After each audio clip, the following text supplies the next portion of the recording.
जय भगवती। आज हम आपको ब्राह्मण के बारे में बताएंगे कि ब्राह्मण जन्म से होता है या कर्म से होता है, और दूसरा है कि ब्राह्मण का धर्म क्या होना चाहिए। तो ब्राह्मण जन्म से होता है, यह कई जगह पर इसका वर्णन है कि ब्राह्मण जो है वह जन्म से होता है। ब्राह्मण की स्त्री से, उसके गर्भ से जो जन्म लेता है वही ब्राह्मण है, और दोनों जब ब्राह्मण होंगे, पति पत्नी, और उसके गर्भ से जो जन्म लेगा वही ब्राह्मण होगा। इसका वर्णन है आपको नरसिंह पुराण में।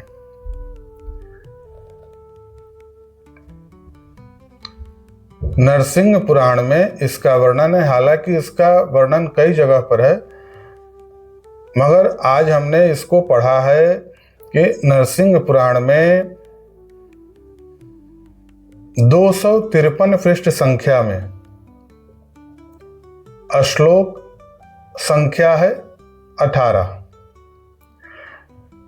कि ब्राह्मण जन्म से ही ब्राह्मण होता है। अब है कि ब्राह्मण अगर अपने धर्म को नहीं निभाता है तब वह ब्राह्मण कहलाने के योग्य नहीं होता है, मगर वह जन्म से ब्राह्मण ही है। उसको हम दूसरा कुछ नहीं कह सकते हैं, वह जन्म से ब्राह्मण ही है। अब है कि ब्राह्मण का धर्म क्या होना चाहिए। तो ब्राह्मण का जो धर्म है, ब्राह्मण का विशेष रूप से 6 धर्म ही बतलाया गया है। वेद पढ़ना, वेद पढ़ाना, यज्ञ करना और यज्ञ कराना, दान लेना और दान देना, ये तो 6 कर्म हो गया। अब इसके अलावे क्या है? तो ब्राह्मण को अपने जीविका के लिए, ब्राह्मण को अपने जीविका के लिए, गृहस्थी ब्राह्मण है तो उसको अपने जीविका के लिए धन उपार्जन वेद, यानी कि वेद पढ़ के, वेद पढ़ा के और यज्ञ करा के उसके द्वारा जो अर्थोपार्जन होता है उससे आप अपना गृहस्थी चला सकते हैं। यह ब्राह्मण का सबसे पहला जो प्रथम श्रेणी में आता है, वह इस धर्म से जो ब्राह्मण चलता है वह सबसे श्रेष्ठ ब्राह्मण होता है।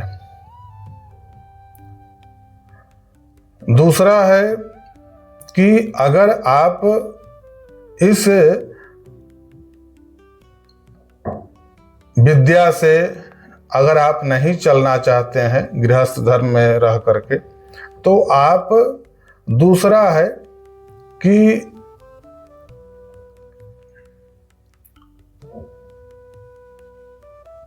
आप अकाउंटेंट हो सकते हैं। अकाउंटेंट का मतलब कि आप किसी का खाता बही का काम कर सकते हैं दूसरा परिस्थिति में।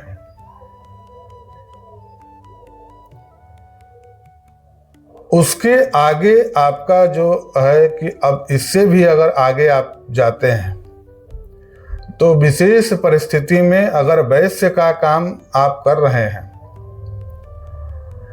वैश्य का मतलब कि ब्राह्मण हो करके अगर आप बनिया का काम कर रहे हैं, तो विशेष परिस्थिति में आप यह कर सकते हैं।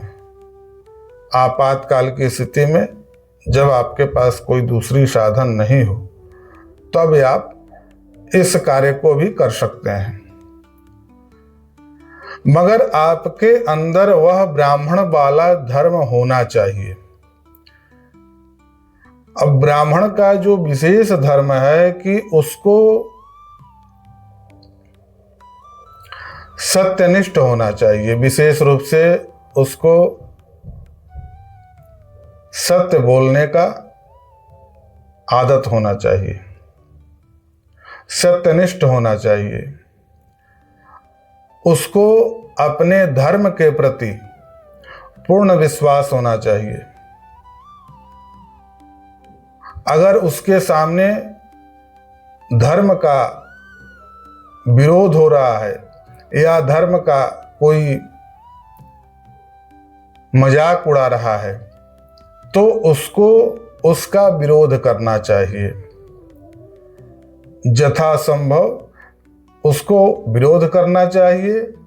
अगर आपके पास उस तरह का तर्क है तो आप अपने उस ज्ञान के बल से, अगर वह व्यक्ति उस स्थिति में समझ सकता है तो आप अपने ज्ञान के बल से उसको समझाएं, अन्यथा आप वहां से हट जाएं।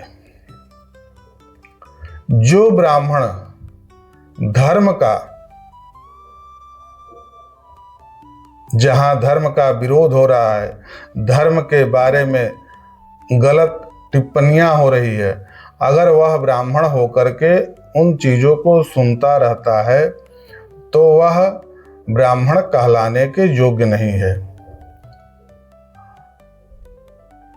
कौन कौन से परिस्थिति में मनुष्य जन्म से तो ब्राह्मण है, मगर कुछ जब वह परिस्थिति उसका जब बदलने लगता है तो वह ब्राह्मण कहलाने के योग्य नहीं होता है। जब वह अपने कर्तव्य से विमुख होकर के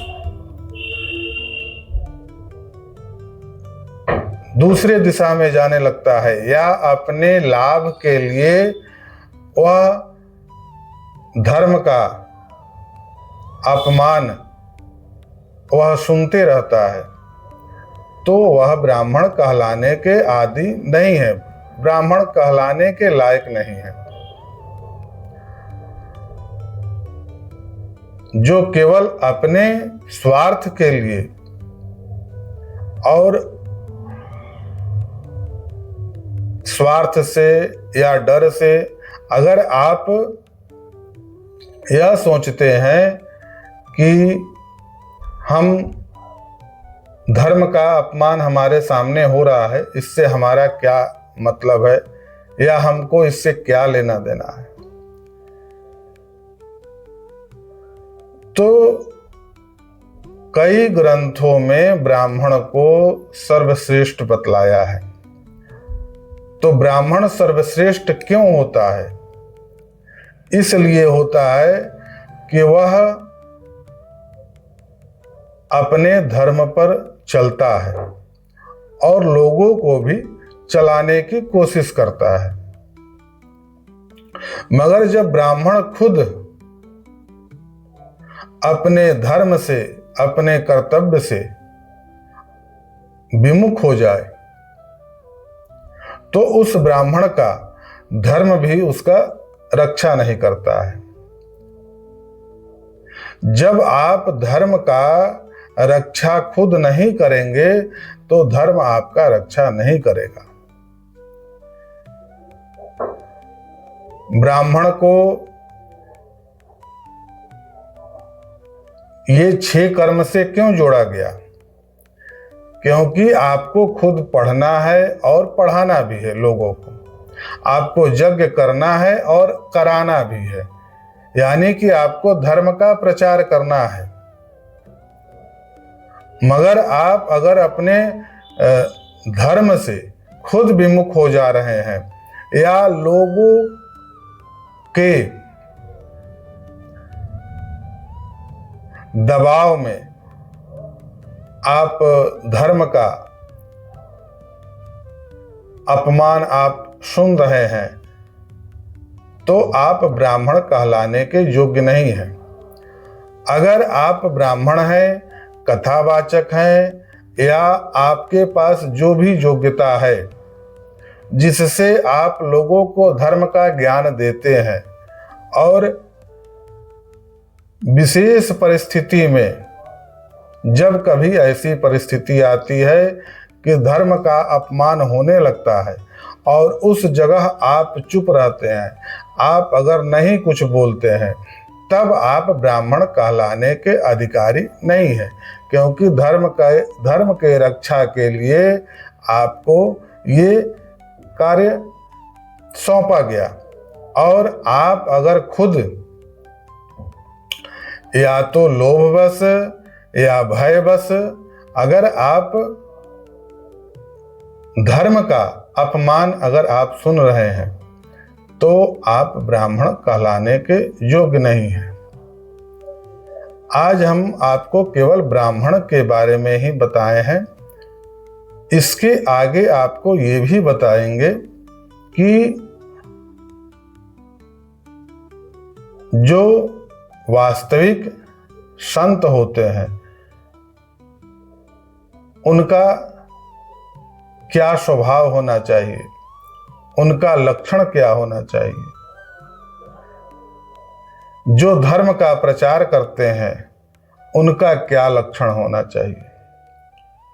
आज हम आपको केवल ब्राह्मण के बारे में बतलाए हैं कि ब्राह्मण अगर अपने कर्तव्य से दूर जा रहा है तब वह ब्राह्मण कहलाने का अधिकारी नहीं होता है, मगर जन्म से वह ब्राह्मण ही होता है और जन्म से वो ब्राह्मण ही रहेगा, मरते मरते तक वह ब्राह्मण ही रहेगा। अब यह है कि वह अपने कर्मों से आगे का उसका जो जन्म होगा वह उसका परिवर्तन कर्म से होगा। मगर अभी जो वह ब्राह्मण में जन्म लिया है, आप अगर इसके बारे में बहुत ज्यादा अगर जानना चाहते हैं तो एक बार आप अपना जन्म के समय से आप अपना विश्लेषण रावण संहिता में या भृगु संहिता में आप अपना कराएं कि आप पूर्व जन्म में क्या थे, किस कुल में आपका जन्म हुआ था। अगर आपका पूर्व जन्म ब्राह्मण का नहीं था तो समझिए कि आपका कुछ अच्छा कर्म ही आपको ब्राह्मण के योनि में डाला है। तो ब्राह्मण हो करके जो मनुष्य ब्राह्मण हो करके अगर उसका कर्म अपने धर्म के विरुद्ध है तो वह ऐसा नहीं है कि उसको हम ब्राह्मण नहीं कहेंगे। अब उसका जो आगे का जन्म होगा वह उसके कर्मों पर उसका निराकरण किया जाएगा कि यह अगले जन्म में किस योनि में जाएगा। ब्राह्मण होकर के अगर आप निकृष्ट कर्म कर रहे हैं तो निश्चित ही आपको उसी तरह के योनि में आप जाएंगे। और ब्राह्मण होकर के अगर आप अपने पूरे कर्तव्य पर सही ढंग से सही दिशा में चल रहे हैं तो निश्चित ही आप ब्राह्मण कुल में जन्म होगा और आपका जो धर्म है, जिस कार्य पर आप निश्चित सही दिशा में चल रहे हैं, तो आपका आगे का और भी बेहतर होगा। आगे का जो जन्म होगा वह और भी बेहतर होगा। अगर आप धर्म को मानते हैं, पुराण को मानते हैं, धर्मशास्त्र को मानते हैं, तो आपको यह मेरी बात को मानना पड़ेगा। अगर आप इन सब चीज़ों को नहीं मानते हैं तो आपको इन सब चीज़ों को जानने की कोई ज़रूरत नहीं है। अगर आप धर्म को मानते हैं तो ये जो कथन है यह पूर्णतः सत्य है कि ब्राह्मण जन्म से होता है, कर्म से नहीं होता है। जय भगवती।